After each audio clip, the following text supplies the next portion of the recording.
실수하고 실패할 수 있는 주식시장. 중요한 건 손실을 만회할 기회를 놓쳐선 안 됩니다. 지피지기면 백전불태. 주식시장은 배워야 이길 수 있습니다. 주식시장에서 살아남는 방법, 예병군의 예각병법에서 밝혀드립니다.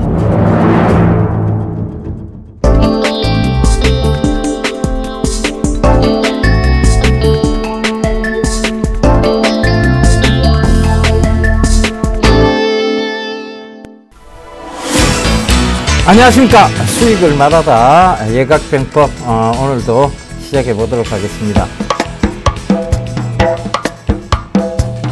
자, 시장은 여전히 좀 변동성 구간이 있습니다.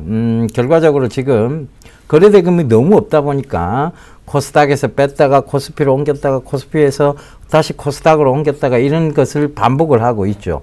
자, 기관들은 외국인들의 눈치만 지금 딱 살피고 있습니다. 외국인들이 파냐?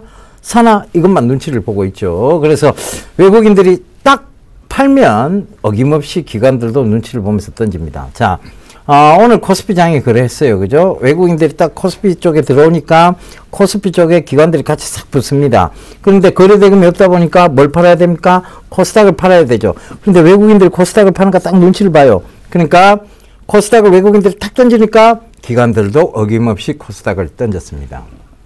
자, 많이 빠지지는 않았습니다. 하지만 양시장이 또 극명한 모습을 보이죠.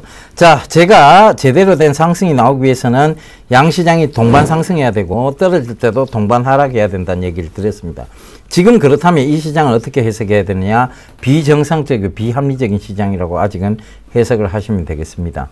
자, 금일도 여러분들 보시면 아시겠지만, 자, 선물의 움직임을 가지고 현물의 삼성전자를 5% 가까이 끌어올렸어요. 결국은, 자, 시가총액 높은 거 위주로 끌어올려 놓고 주가 지수는 확 들었는데 종목별로 보면 크게 좋지 못한 그런 장들을 만들어냈다는 것이죠. 자, 이건 뭐냐? 결국은 레버리지가 높은 선물이나 옵션 쪽의 상품으로 해서, 즉 파생 상품을 가지고 현물을 흔드는 시장을 계속 만들고 있다는 것이죠. 외국계 단기성 한머니 자금들이 계속 장단지를 쳐대고 있는데 금융당국은 전혀 대응할 방법이 없습니다. 미리 손 쓰지 않았기 때문이죠. 제가 계속 강조드렸던 한국형 토빈세, 즉 제임스 토빈이라는 학자가 만들어낸 외국계 단기성 자금에 대해서 과세하는 방침, 이것이 한국형 토빈세로에 도입이 됐어야 되는데 이것이 안 되다 보니까 외국계 자금들은 계속 파생 상품을 가지고 현물을 가지고 장난을 치는 거예요. 자, 이건 좋지 못한 모습입니다. 금융시장 전체가 계속 이런 불건전한 그리고 불안정한 부분들을 보일 것이고 한국의 금융시장이 성공하는데 분명하게 걸림돌이 될 것입니다. 자, 금융시장의 안정화를 위해서 그리고 금융시장이 조금 더 선진화되기 위해서는 이런 단기성 외국계 자금에 대해서 과세를 하는 한국형 토빈세의 도입이 무엇보다 필요한 시기라는 거 요새 들어와서 더 강하게 느낍니다. 자, 이것이 시행돼야만 결과적으로 한국의 주식시장, 즉 금융시장은 안정화를 찾아 나갈 수 있을 것입니다. 물론 단기성 자금이 들어오는 것에 대해서 즉 외국계 자금이 유입되는 것에 대해서는 약간 조금 위해 요소라고 얘기해야 되겠습니까? 그것이 있을 수는 있습니다. 하지만 결과적으로 길게 보면 한국의 금융시장 건전화에 대한 부분이다라는 거 참고를 했으면 좋겠는데요. 이 얘기가 꼭 금융당국에 좀 들어갔으면 좋겠네요. 자, 시장은 여전히 불건전한 속에서 지금 시장의 상승 가닥을 만들어내고 있습니다. 자, 종합주가지수 차트 보면서 한번 설명을 다시 한번 드릴게요. 결과적으로 지금 이게 주봉입니다. 주봉에서 보시게 되면, 자, 박스권 내에서 또다시 움직이고 있다는 것이죠. 지금 최근에 단기적인 박스권에서 하단 부분을 뚫지는 못했어요. 그러니까 저점을 높여 나간 건 맞습니다. 그런데 이 저점이라는 것이 굉장히 완만한 저점이에요. 완만한 상승 가닥을, 즉 굉장히 느려 터진 상승 가닥을 이어나가고 있는 것이고, 고점 때는 결국은 횡보고, 즉 이렇게 올라오는 구간에서 저점은 높여가고 고점을 횡보시킨다. 즉 여기서 분출되는 게, 그러면 이 긴 시간 동안 아직도 더 남았네가 될 수 있습니다. 그런데 분명한 것은 이번 시장에서 만약에 어떤 실적에 대한 우려들이, 즉 실적에 대한 불확실성 안개들이 해소가 된다면 분명히 저는 또다시 갈 수 있는 장이라고 보여집니다. 그런데 아직은 실적에 대한 우려, 그리고 대외적 리스크, 즉 유럽 금융시장, 그리고 중국발 경기 둔화에 대한 부분들, 그리고 미국의 금리 인상에 대한 부분들이 걸림돌로 남아는 있습니다. 그러나 그 걸림돌이 언제까지나 걸림돌이 되지는 못합니다.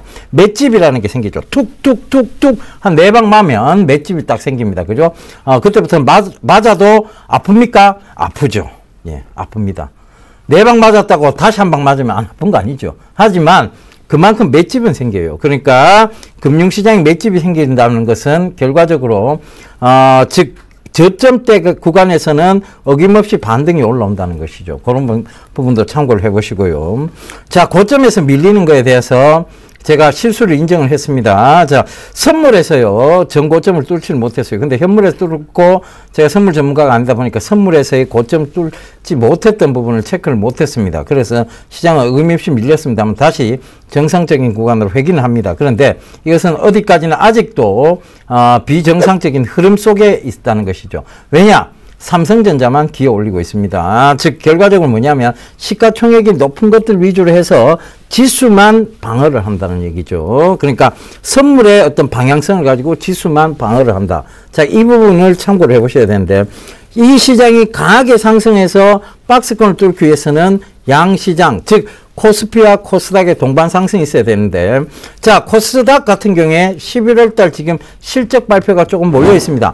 실적 발표가 몰려 있다는 것은 뭐라고요? 불확실성의 해소라는 부분입니다. 이 불확실성이 해소가 되면 결과적으로 올라가게 되어 있죠. 그래서 그 부분을 좀 참고를 해보셔야 될 것 같고요. 자, 시장의 위의 요소, 즉 베어마켓적 요소와 불마켓적 요소를 우리가 늘 이 시간 되면 살펴봤습니다. 자, 그럼 불마켓적 요소를 한번 살펴봅시다. 일단 중국이요, 조금 적극적으로 경기 부양에 지금 나설 조짐이 보인다는 것이죠. 시진핑이 한중 FTA 오늘 극적으로 타결이 됐습니다만 한중 정상회담을 가졌죠. 그 다음에 중일 정상회담을 가졌습니다. 제가 아베가 싫다 보니까 일본을 제일 뒤쪽으로 몰아놨습니다. 그죠? 자, 한중 정상회담에서의 그 밝은 시진핑이 중일 정상회담에서의 아베 앞에서의 그 어두운 표정. 그렇지만 어둡지만 그를 만났다는 것은 결과적으로 뭐냐면 경기가 더 중요하고 자국민들의 이익이 더 중요하다는 시진핑의 완고한 입장이 있었기 때문이라고 저는 생각을 합니다. 아베가 쓸데없이 뒤에 칼을 감추고 있었습니다. 그러나 그것을 대륙적 관점에서 대륙적 기질로 풀어준 것이 시진핑이라고 보시면 될 것 같습니다. 자, 아베 미운 짓 골라 합니다. 신사참배도 하고 미운 짓 골라 하죠. 자, 경기 부양한다 하면서 애나 계속 찍어낸다 하죠. 그죠? 그리고 칼을 사무라이처럼 들고 휘릭 흔들고 있습니다. 하지만 그 정책은 실패할 가능성이 높은 정책이라는 것이 이미 자꾸 검증이 돼 들어가고 있죠. 결과적으로 제품의 개선이라든가 그리고 자국민들의 이제 일본 자국민들이 굉장히 부지런했어요. 그런데 그들의 전후 세대들이 여기에 즉 글로벌 시장을 대비를 잘 못했습니다. 그렇다는 것이 지금 결과적으로 나타나고 있는데, 물가는 올라가요. 지난주 시간에도 말씀드렸습니다만 물가는 올라가는데 소비자 신뢰지수는 떨어지고 있습니다. 자, 이 물가를 올리면서 소비자 신뢰지수를 들어올려서 경기 지표 호전을 꾀하던 아베의 어떤 부분들이, 아베의 정책적 고수가 지금은 약간은 반대적 성향까지 나오고 있다는 것이죠. 칼을 휙휙휙 휘둘렀습니다만 그 칼이 결국은 와다나베 부인들이라고 불리죠. 그 칼을 싹 휘어잡으면서 그 칼에서 뿜어져 나온 돈을 외국으로 다시 빼돌리고 있습니다. 그죠? 그러니까 이게 경기 부양책이 쉽지 않다는 얘기예요. 그래서 제품의 질, 제품의 질 개선도 지금 이루어지지 않고 그냥 가격적으로 승부하겠다는 것입니다. 그것은 결국은 제품의 질적 개선이 이루어지지 않으면 그들 스스로가 망하는 길임을 그들도 알 것입니다. 자, 그래서 시진핑과 아베의 이런 만남 속에서도 아베는 늘 칼을 품고 있습니다만, 그래 시진핑 네 말 품어라, 네 말 품어라, 그런데 우린 봐주겠다, 이런 식의 중국어죠, 그죠? 그런 식으로 지금 중국어, 정확한 중국어는 아닙니다. 자, 그런 식으로 풀어주고 있다는 얘기입니다. 그래서 그 부분도 좀 참고를 하면서 뒤돌려서 역사적으로 훈계를 많이 하고 있습니다, 시진핑이. 그래서 그런 부분도 좀 참고를 해보시고요. 자, 또 하나 이벤트가 있습니다. 자, 11월 달 말만 되면 나오는 얘기죠. 11월 말 뭐가 더 시작됩니까? 미국의 소비 시즌입니다. 블랙 프라이데이라고 얘기를 하죠. 오늘 뭐 중국어도 나오고 영어도 나오고 많이 나옵니다. 그죠? 예.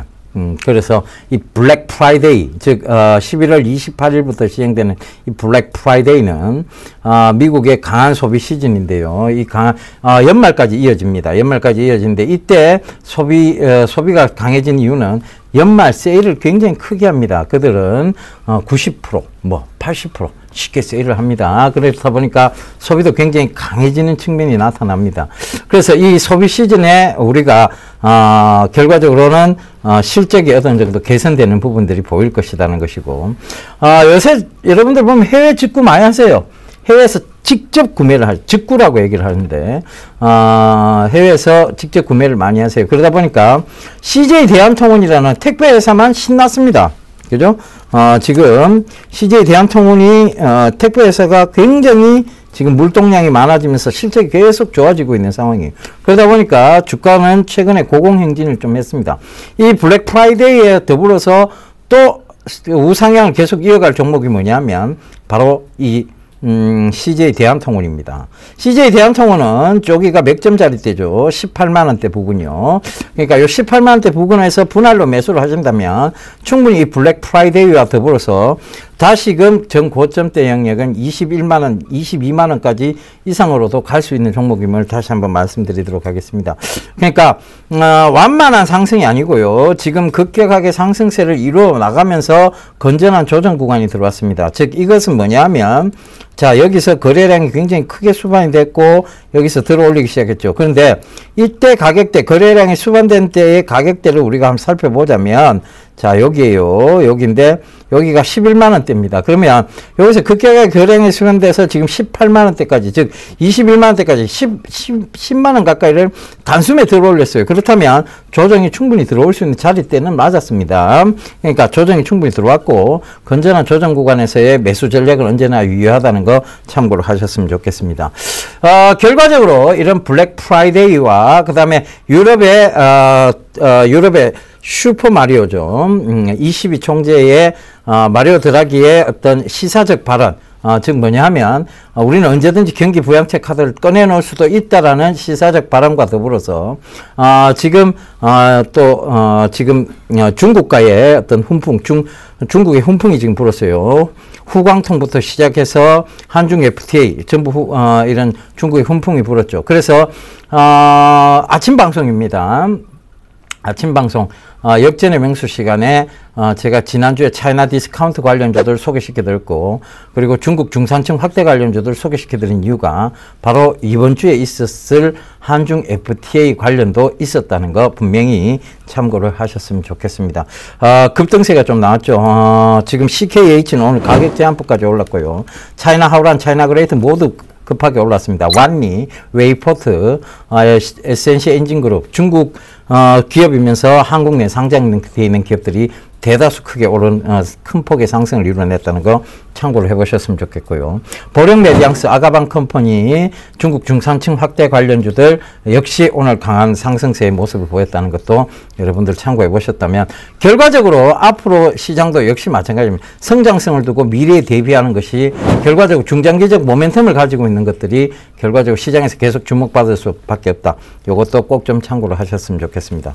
자, 시장 여러분, 갈듯갈듯 참 답답하게 갑니다. 하지만 이제 끝이에요. 11월 달이 끝나고 나면 실적이 대다수 나왔고, 그러면 그 불확실성은 이제 불확실성이라는 안개는 내 눈앞에서 사라지게 됩니다.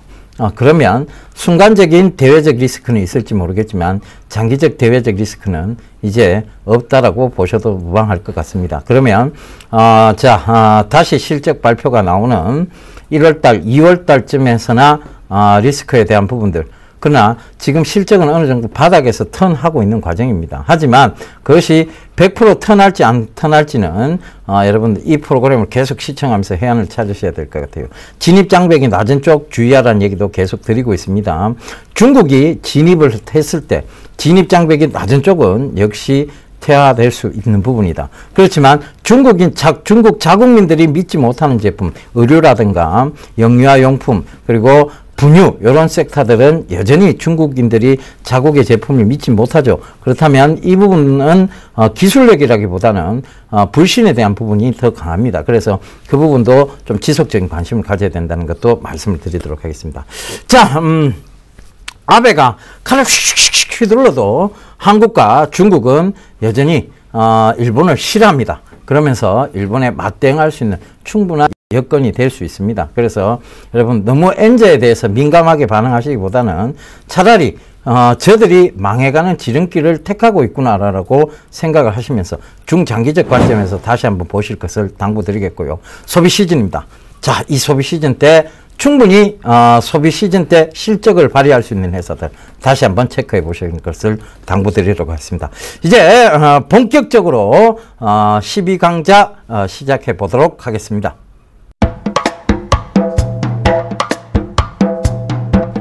예, 그러면 지금부터 본격적으로 예각병법 오늘 강좌를 시작해 보도록 하겠습니다. 제가 준비한 PPT 보면서 빠르게 좀 짚고 넘어가도록 하겠습니다. 자, 오늘 주제는요, 12강입니다. 핫 이슈, 삼성 SDS 상장에 대한 얘기입니다. 자, 오늘 중국과 한국의 한중 FTA 극적 타결이 있었죠. 그런데 그 타결에 대한 소식보다는 이제 이번 주에 핫 이슈가 되는 삼성 SDS 상장과 관련된 종목들이 더 활발하게 움직였습니다. 그럼 이걸 안 살펴보고 넘어갈 수가 없잖아요. 그죠? 그래서 이걸 오늘 본격적으로 파헤쳐 보도록 하겠습니다. 자, 다시 준비한 PPT 제가 하나하나 살펴보도록 하겠습니다. 자, SK CNC예요. 자, SK CNC가 지금 삼성 SDS와 어떻게 보면 가장 밀접한 관계에 있지 않나 그렇게 보여집니다. 그래서 SK CNC의 어떤 과거를 살펴보면서 삼성 SDS의 힌트를 잡아가셔야 될 것 같아요. 왜냐? 자, SK CNC 어떤 특성을 지니고 있습니까? 자, 삼성 SDS와 비슷한 일을 하고 있는 회사입니다. 거기다가 SK CNC는 지금 최태원 회장, 최기원 부회장의 지분이 가장 많은, 즉 그룹 3세대의 경영체제에서 지분이 가장 많은 구조를 가지고 있었죠. 그럼 삼성 SDS도 마찬가지예요. 삼성 SDS도 SK CNC와 비슷하게 지금 비슷한 일을 하고 있을 뿐만 아니라, 자, SK CNC의 지배구조와도 비슷한 일을 하고 그런 상황의 맥락과 동일하다고 보시면 될 것 같습니다. 그래서 자, SK CNC 상장 이후 PER을 한번 보도록 하겠습니다. 자, 자체 사업 성장성 및 SK와 합병 가능성이 부각이 되면서 주가가 올랐죠. 그러다가 합병 무산이 되면서 주가가 급락이 나왔었는데, 결과적으로 SK CNC는 어떻게 됐느냐? 계속 주가를 높여가는 쪽이 있습니다. 왜냐? SK 그룹의 최태원, 최기원 부회장의 지분이 가장 많았다는 것이 주요 요인이죠. 그래서 여기서 일감을 몰아주면서 실적을 키워나가려고 했으나 요때 딱 터진 게 뭐였습니까? 일감 몰아주기 규제. 즉 정부에서 일감 몰아주기 하는 거, 자, 대기업에 일감 몰아주기 하는 거 규제하겠다. 대그룹 계열 IT 서비스 공공사업 입찰을 제한하겠다. 요 기사가 나오면서 쪽 주가가 빠졌어요. 그런데 지금 다시 SK CNC는 지금 최태원, 최기원 회장의 어떤 지분 관계에서도 역시 주가는 계속 올라갈 수밖에 없는 상황이고, 일감은 규제를 하고 있으나 계속 몰아주고 있죠. 그러면서 자, 그러니까 SK 주가가 어떻게 됩니까? 자꾸 위로 올라가죠.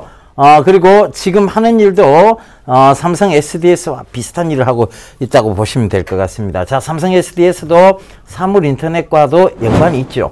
SK CNC도 역시 사물인터넷과 연관이 있으면서 전체적으로 보면 그룹의 어떤 경영 구도에서 한 걸음씩 이 회사의 지분을 키워나가는, 그리고 이 회사를 키워나가는 구조에 있다는 것입니다. JAN이 제뉴얼이죠. 그죠? 12년도, 13년도, 14년도를 보면 14년도에 주가가 급격하게 예각을 세워서 올라가고 있습니다.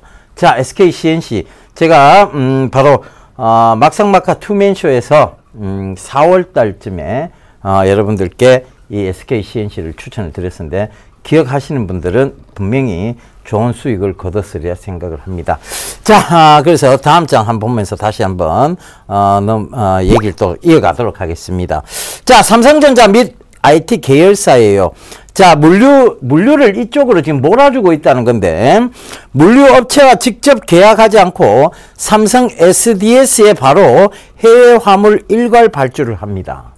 자, 이 SK CNC하고 비슷한 구조를 가지고 가는 거죠. 삼성 SDS도 마찬가지고 SK CNC도 마찬가지로 물류 전차를 SK 그룹에서 바로 다이렉트로 화물 일괄 발주를 한다는 것입니다.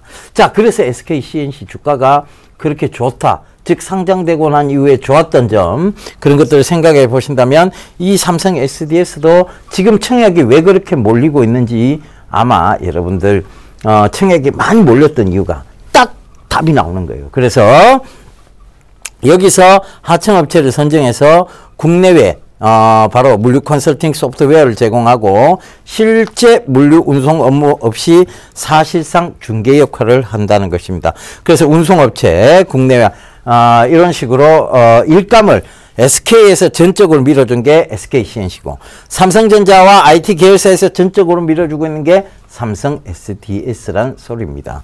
자, 다음 장 보도록 하겠습니다. 자, 다음 장 보시면 삼성 SDS의 장외주가에 대한 부분입니다.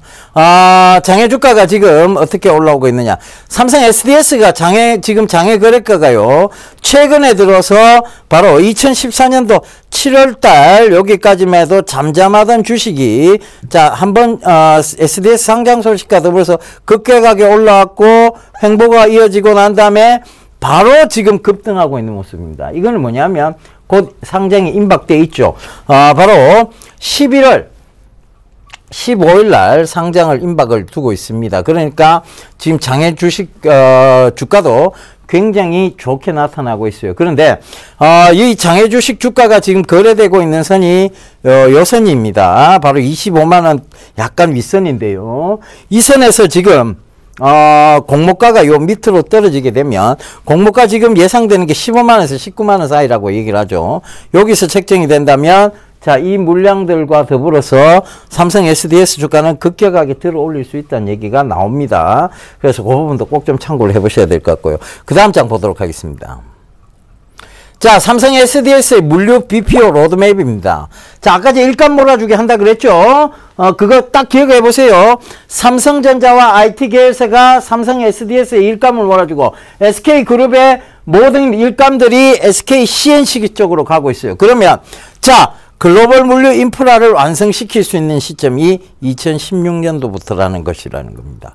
그래서, 자, 요런 물류 BPO 로드맵으로 봐도 지금 중국 동남아 현재 90%, CIS 중남미 현재 83%, 구주 북미 이제 현재 6%예요. 근데 이 물류 로드맵을 더욱더 완성시켜 나가면 여기까지 굉장히 커질 수 있겠죠.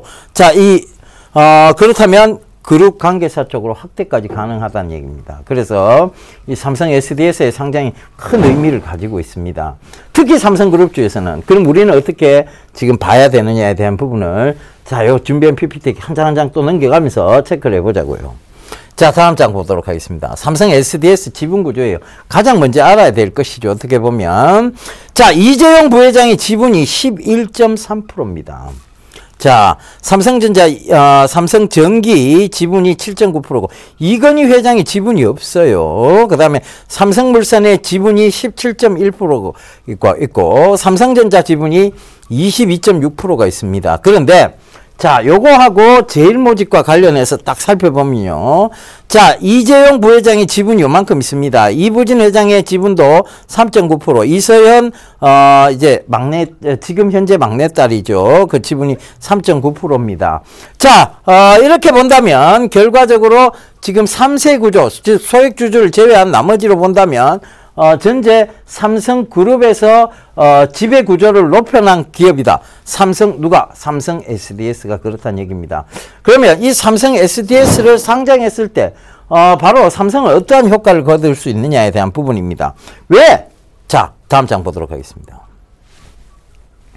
자, 삼성그룹은요. 자, 제일모직에서 자, 이 출자를 했습니다. 처음에 19.3% 출자해서 삼성생명을 만들었고, 그 삼성생명에서 6.2% 출자한 것이 바로 삼성전자고, 삼성물산, 즉 삼성물산에서 또 출자를, 자, 여기서 삼성전자에서 출자된 게 삼성카드, 삼성 SDI, 삼성전기, 삼성전기까지입니다. 삼성생명에서 바로 출자된 게 삼성물산이죠. 그러면 또 그 삼성물산이 자, 출자 구조를 해서 삼성전자로 또 가고 있고, 제일모직으로 또다시 간다는 얘기입니다. 이건 뭐, 순환 구조예요. 순환 출자 방식인데, 이건 대기업들은 다 쓰는 방식입니다. 그러니까, 자, 쉽게 말했어요.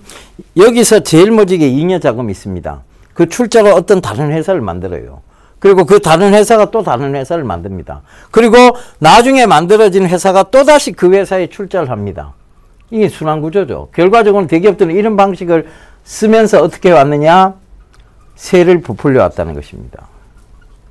자, 그룹 내에 있는 돈을 가지고, 잉여 자금들 가지고 또 출자해서 그들이 결국은 그쪽으로 다시 돌아오는, 즉 순환 출자 방식이라고 얘기를 하죠.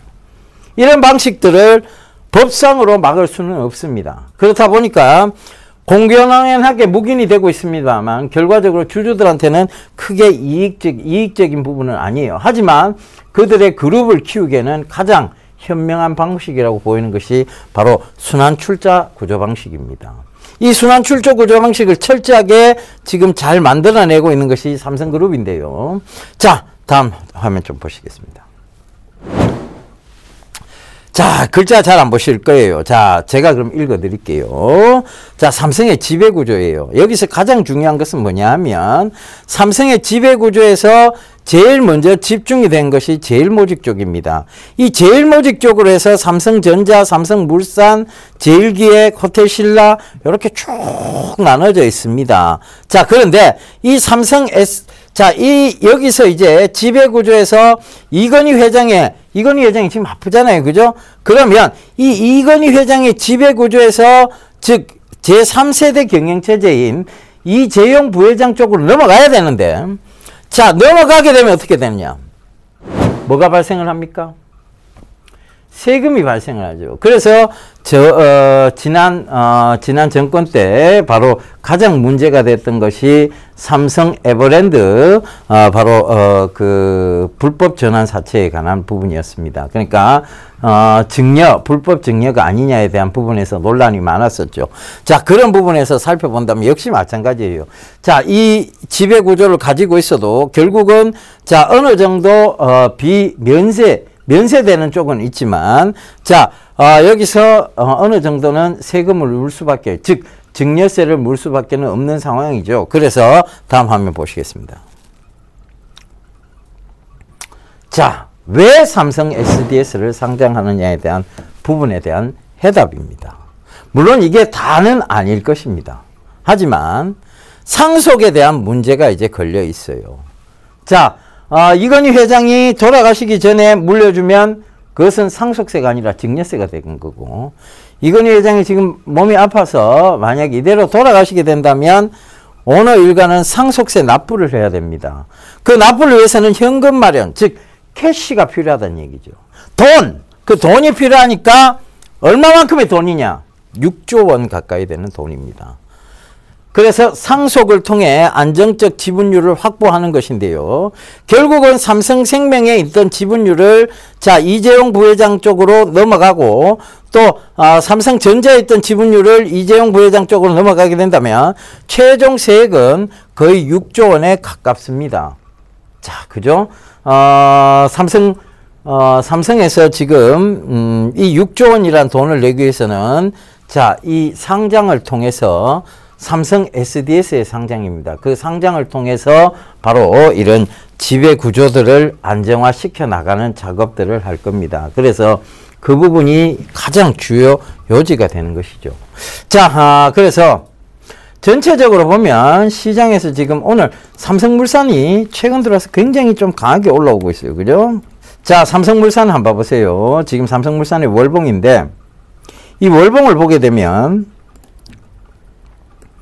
자, 강한 상승이 있었고 조정이 있었고 자, 2파가 나왔죠. 2파가 나오면서 지금 구간은 뭐가 되느냐? 횡보 구간인데 횡보 구간의 가장 뚜렷한 특징이 바로 박스권 상단과 하단이 있습니다. 자, 55,000원대와 77,000원대가 보이죠. 결국 이제 77,000원대 또 다 왔습니다. 그러면 이 77,000원대를 뚫고 가게 되면 이제 전 고점대 영역인 90,000원대가 눈에 보입니다. 자, 충분히 90,000원대를 가질 수 있죠. 왜? 삼성물산이 조금 전에 보여드렸다시피 삼성 SDS의 지분을 몇 프로나 가지고 있어요?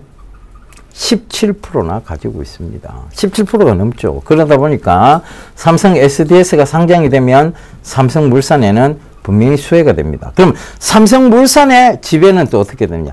삼성물산도 보여드렸잖아요. 그죠? 자, 지배구조 가계도를 보여드리면서 제가 보여드렸습니다. 삼성물산의 지분을 또 이재용 부회장 쪽에서 또 들고 있죠. 그 다음에 상속을 통해서, 즉 증여나 상속을 통해서 이건희 회장의 부분들, 즉 지분이 이재용 부회장 쪽으로 또 넘어갈 것입니다.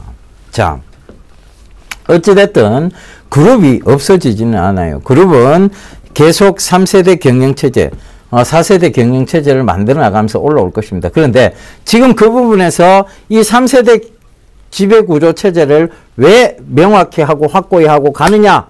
정답은 하나입니다. 이건희 회장이 아픕니다. 그죠? 몸이 안 좋죠. 그러니까 자, 이재용 부회장 쪽으로 가야 될 거 아니에요. 그죠? 이제 그룹의 눈이 전부 다 이재용 부회장 쪽으로 초점이 맞춰지고 있는 이유가 바로 그러한 이유라 보시면 되겠습니다.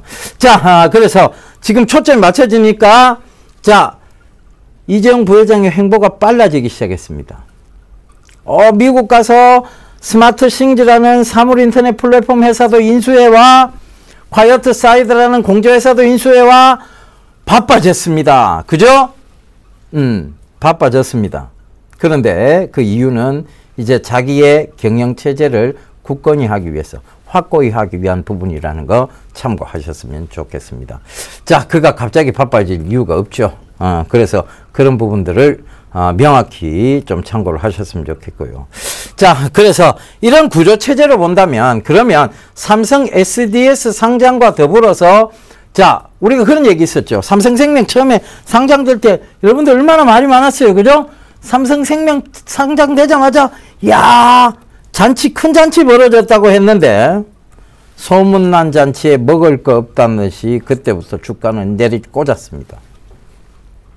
그죠? 상장되자마자 내리꽂기 시작한 주가가 79,000원까지 빠졌다가 지금 그룹의 지배구조 개편과 관련해서 이렇게 올라오고 있는 겁니다. 자, 삼성생명은 바로 금융 쪽이죠. 그죠? 삼성생명 금융 쪽이에요. 금산분리법이라는 것입니다. 금융과 산업의 분리라는 것이죠. 그래서 삼성생명과 삼성전자의 지분은 서로 나눠 가질 수가 없는 부분이죠. 그렇다 보면 삼성전자의 지분을 반드시 삼성생명은 팔아야 됩니다. 역시 삼성전자도 만약 삼성생명의 지분을 가지고 있다면 팔아야 되겠죠. 시장에 내놔야 됩니다. 근데 자, 지금껏 삼성전자는 많이 올라왔어요. 물론 최근에 조정이 들어왔습니다만 삼성생명으로 봤을 때는 이득이에요. 그러니까 지금 삼성생명이 왜 이제 공모가 근처를 회복하고 올라오고 있느냐에 대한 대답이, 그걸 뚫고 올라오고 있느냐에 대한 대답이 명확히 나왔습니다. 그죠? 자, 삼성생명 역시 지분 구조에서 보면 역시 이건희 회장의 지분이 많았다가 최근에 들어와서 이재용 부회장 쪽으로 넘겨주는 모습들을 볼 수 있습니다. 왜? 지금 뭐 아무 일도 없는데 넘겨줍니까? 아닙니다. 그가 아프죠. 그가 아파서 넘겨주고 있는 거예요. 그래서 그 부분도 좀 참고를 해보시고요. 그러다 보니까 지금 삼성의 그룹주들이 최근에 한중 FTA도 별로 상관없이 삼성의 그룹주들이 이런 지배구조와 개편해서 계속 올라오고 있는 것입니다. 제가 수익을 말하다 시간에도 그룹 지배구조에 대한 얘기들을 한번 강의를 드렸었죠. 그때도 SK CNC 얘기 드렸었고, SK 네트워크스 얘기 드렸었고, 바로 크레드 얘기 드렸었고, 그 다음에, 그리고 삼성물산 얘기 드렸었고, 그죠? 현대에서는 현대글로비스 얘기를 드렸습니다. 그죠? 자, 그걸 우리 전체적으로 한번 보자고요. 자, 지금 보면 삼성물산은 뭐 당연히 올라왔고요. 크레드도 한번 보세요. 크레드 지금 최근에 조금 낙폭을 키웠다가 만회를 다 했습니다. 거의 다 올라왔죠, 다시. 자, 그럼 크레드는 더 갈 수 있느냐에 대한 부분이에요. 크레드가 삼성 SDS 지분을 가지고 있습니까? 없습니다. 자, 삼성 SDS가 크레드의 지분을 가지고 있죠. 즉, 삼성 SDS가 크레드의 모회사입니다. 크레드는 삼성 SDS의 자회사입니다. 크레드의 실적이 좋아지면 어디에 영향을 받습니까? 삼성 SDS가 영향을 받습니다. 그래서 최근 들어와 크레드에 뭘 해주고 있습니까? 자, 일감 몰아주기를 해주고 있죠. 일감 몰아주기. 자, 삼성 여러분들 삼성 입사시험 안 쳐보셨습니까? 삼성에 입사하기 위해서는 삼성 입사시험을 치러야 됩니다. 그 입사시험의 기준이 뭐냐면 크레드의 능력평가 시스템입니다. 삼성에 입사하기 위해서는 크레드의 시험을 쳐야만 입사가 가능하다는 얘기입니다. 여러분들이 어디 대학교 입학하기 위해서는 대학 입학시험을 치러야 되잖아요. 그죠? 똑같습니다. 이 삼성에 입사하기 위해서는 크레드의 입사시험을 쳐야 되는 겁니다. 크레드의 시험평가 시스템을 통과를 해야만 삼성에 입사를 할 수가 있는 것이죠. 이 직무능력평가 시스템이 얼마나 좋았는지는 모르겠습니다만은 최근에는 공무원분들도 이 삼성 크레드의 직무능력평가, 즉 영어 교육능력평가 시스템을 사용을 하고 계십니다. 그 선생님도 이 시험을 치러야 돼요. 자, 이렇게 일감 몰아주기를 하고 있습니다. 왜? 삼성 SDS가 상장돼도 여전히 주가의 좋은 모습을 보이기 위해서. 그래서 삼성 크레드는 꼭 삼성 SDS 상장뿐만 아니라 지금 일감 몰아주기를 하는데 실적으로 봐도 앞으로 성장성이 무궁무진한 회사다라고 말씀을 드린 거였습니다.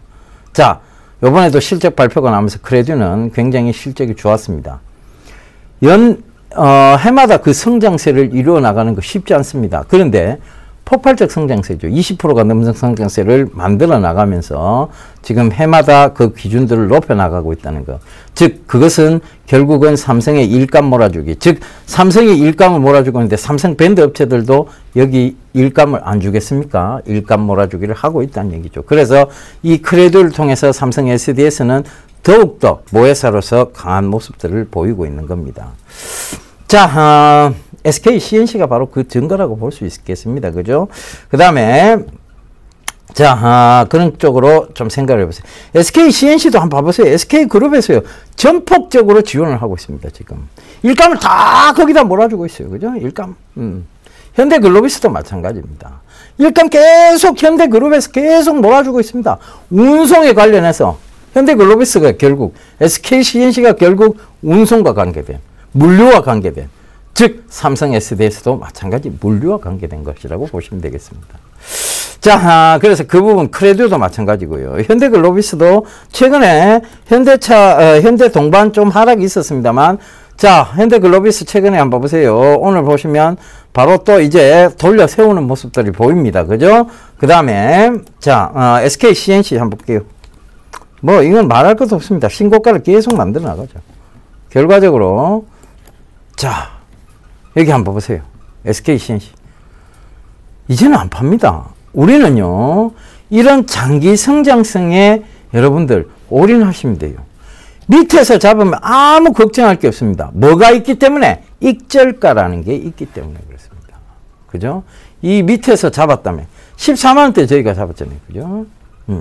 결과적으로 쫙 올라오면 이 부분, 즉 앞으로의 장기 성장세에 대한 부분에서 정말 자식 때까지 물려도 좋은 주식이 될 수 있느냐에 대한 부분을 고민하게 됩니다. 자, 준비한 PPT 다음 화면 조금 보면서 넘어가도록 하겠습니다. 자, 현대글로비스에 대한 부분입니다. 설명 다 해드렸습니다. 하지만 한 번 더 짚고 넘어가겠습니다. 자, 현대글로비스가 PER이 이렇게 좀 높아 있었다가 20배 가까이 됐다가, 그죠? 일감 몰아주기 규제, 요때 딱 터졌죠? 일감 몰아주기 규제가 터지면서 과세하겠다는 방침을 세우니까 쭉 빠졌어요. 그러나 그것은 잠시였습니다. 지배구조 이슈가 결국은 다시 부각이 되니까 정의선 부회장이 많이 들고 있는 현대글로비스만이 주가가 계속 날을 세우고 가고 있는 것이죠. 결과적으로 이 지배구조는 무시할 수 없다는 것입니다. 자, 그래서 이런 그룹들의 어떤 지배구조 상에서의 부분들, 문제들이 생기면서 계속해서 경영권 분쟁이라는 것이 일어나게 되는 것입니다. 그런데, 자, 이 경영권 분쟁도 우리가 파악을 해야만 앞으로의 성장성을 체크하는 데 있어서 꼭 필요한 부분입니다. 자, 화성 RNA라는 종목이 있었어요. 자, 차트 한번 잠깐 볼게요. 굉장히 많이 올랐습니다. 작년도 아마 여러분들 기억하실 거예요. 주식 승천이라는 프로그램에 이 종목만 3번 들고 나왔습니다. 3번 들고 나왔습니다. 진짜. 딱 3번을 들고 나왔는데 그때 15,000원, 16,000원대 가격대에서 지금 38,000원까지 갔죠. 이것 역시 그룹 지배구조는 다 파악하고 들어간 것입니다. 자, 화성 RNA의 3세대 지배구조 체제가 완벽하게 정리가 되고 난 다음에 주가는 이만큼 떴습니다. 바로 여기죠. 17,000원대, 여기 15,000원대 이상에서 맥점자리대가 나왔고, 그러면서 거기서 몇 번 흔들거리긴 했습니다만 결과적으로는 100% 이상 또 날아가죠. 결과적으로 뭐냐 하면 이런 지배구조도 역시 성장성의 한 부분이라는 것이에요.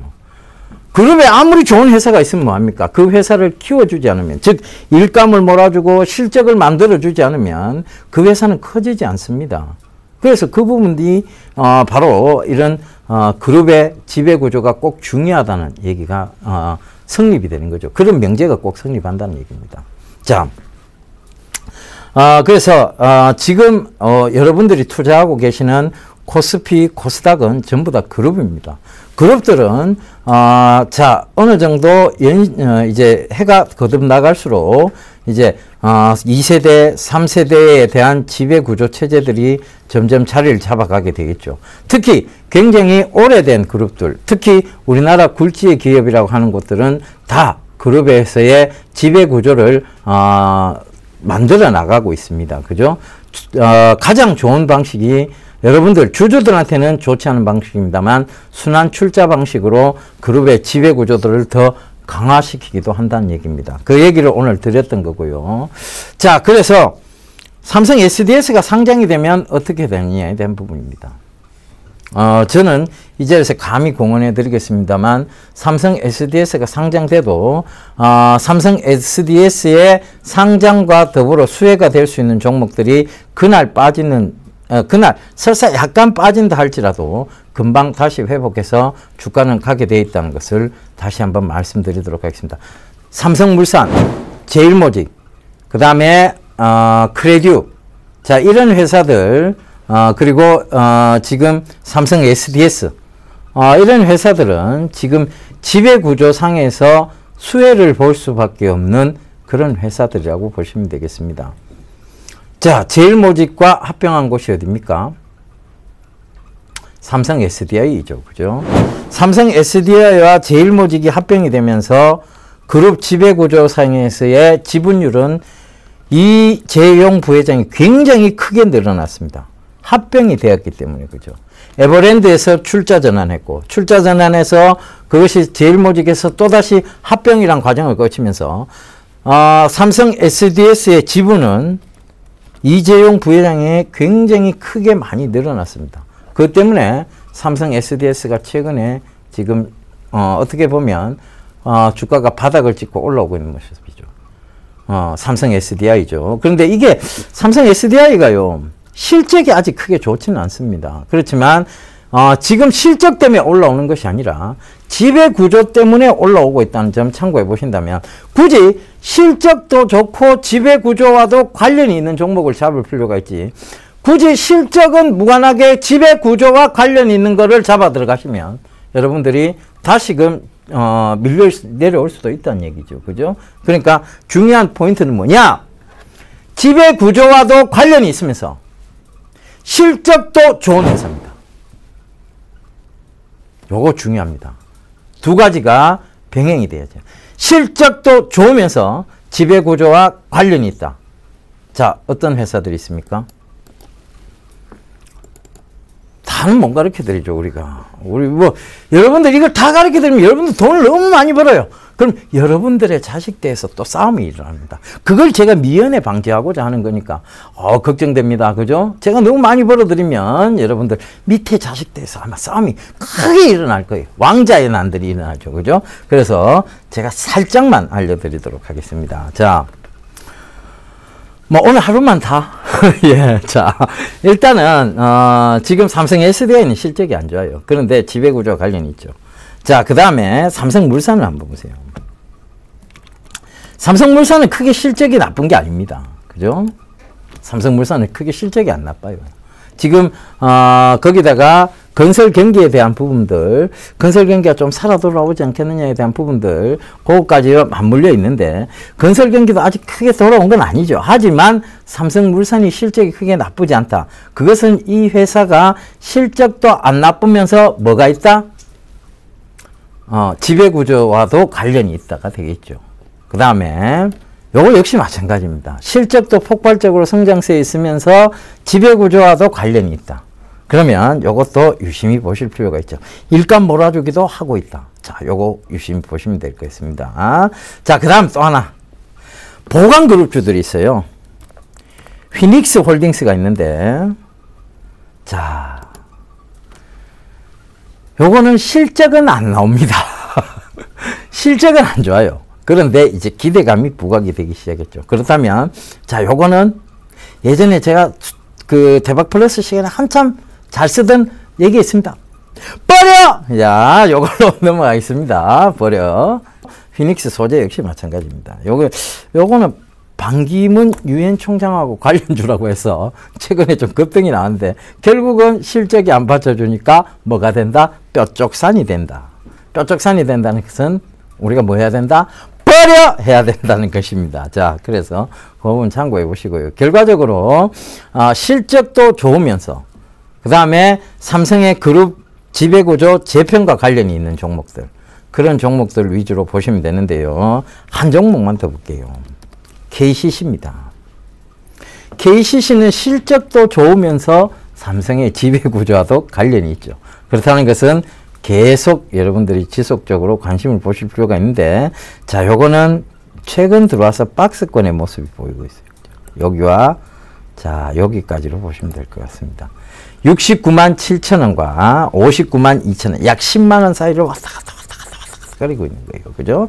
자, 그러다가 69만원을 딱 뚫으면 조금 더 가겠죠. 그런데 굉장히 사실은 많이 올랐어요. 2013년도 중반까지만 해도 이게 30만원대 머물렀던 것이 지금 60만원대까지 올라왔죠. 그런데 이것은 실적과도 분명히 관계가 되어 있다는 것 참고해 보시면 좋겠습니다.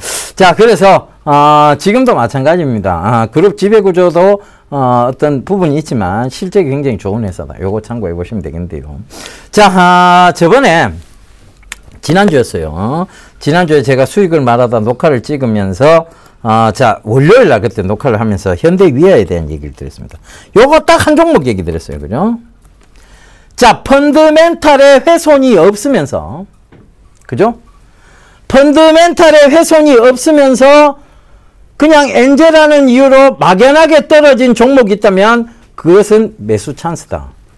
바로 그래서 월요일날 녹화를 하지만 수요일날 이 방송이 나갈 테지만 수요일이나 목요일쯤 급등이 나올 것이다라고 얘기를 했는데 요게 목요일 날 5% 되는 급등이 나왔고 그 이후로 지금 계속 상승. 오늘도 7% 가까이 되는 급등세가 나왔습니다. 물론 윗꼬리 다 걸고 밀렸습니다만 결과적으로 이 얘기 뭐냐? 한중 FTA하고도 관련이 있었어요. 현대위아는. 그런데 그럼 이 현대위아를 제가 말씀드릴 때 이 FTA에 대한 부분을 알고 있었냐? 그건 비밀입니다. 자, 그건 비밀이고 분봉상에서 제가 힌트를 드렸죠. 자, 요거 강의 잘 들어보셔야 돼요. 분봉상에서 하락의 속도가 연속성을 띠지 않고 죽을 때, 즉 그것이 뭐냐 하면 10분봉을 참고해 보시면 된다고 얘기 드렸어요. 자, 하락의 속도가 연속적으로 죽었을 때 연속성을 띠지 않고 올라오는, 즉 크로스가 날 시점에서 매수를 하면 그 이후에 급등이 한두 번은 나온다라고 얘기 드렸어요. 그죠? 그 얘기가 정확히 맞아떨어졌는데 그 앞에 단서 전제 조항이 있었습니다. 뭐였습니까? 단 펀더멘탈의 훼손이 없는 종목에 한해서라는 얘기입니다. 현대위아가 펀더멘탈의 훼손은 없었어요. 근데 단지 엔저라는 이유 하나로 밀렸다면 그 펀더멘탈은 지속적으로 지속이 되고 거기서 그냥 엔저로 밀린 우려 부분은 금방 회복을 하게 되어 있는 것입니다. 그래서 그런 부분들도 여러분 하나의 스킬이고 그리고 여러분들이 꼭 이 자리대는 들어가면 무조건 수익이 난다라는 자리대가 있어요. 그런 자리대를 들어가시려면 어떻게 하셔야 된다? 이 수익을 말하다를 계속 시청하셔야 됩니다. 너무 많이 시청하셔서 자식대에 싸움이 일어나지 않게끔만 시청을 하시면 되겠습니다. 아시겠죠? 자, 저는 이만 물러가고요. 다음 주에 또 요런 오늘 드렸던 얘기들의 결과물을 두고 또 얘기를 한번 드리도록 하겠습니다. 여러분, 시장은요 다시 회복하는 정상적인 회귀하는 시장으로 점점 돌아오고 있습니다. 제가 늘 말씀드렸습니다. 늘 소신 있게 일관되게 말씀드리죠. 긴 관점에서, 즉 긴 안목에서 보면 시장은 늘 정상적이고 합리적인 구간이었는데 짧은 구간을 단기적으로 끊어놓고 보면 시장은 비정상적으로 보이기도 하고 비합리적으로 보이기도 한다는 얘기 드렸습니다. 그 얘기 꼭 참고하시고요. 그런 구간에서 여러분들이 흔들려서 이거 팔고 저거 한번 사볼까? 저거 또 샀다가 이거 팔고 저거 한번 사볼까? 이런 흔들리는 매매를 하시면 여러분들의 돈만 쏙 밑으로 내려갑니다. 빠지는 거죠. 그죠? 그래서 그 돈 꼭 좀 챙겨주세요. 저는 다음 주에 다시 인사드리도록 하겠습니다. 감사합니다. 예병군이었습니다.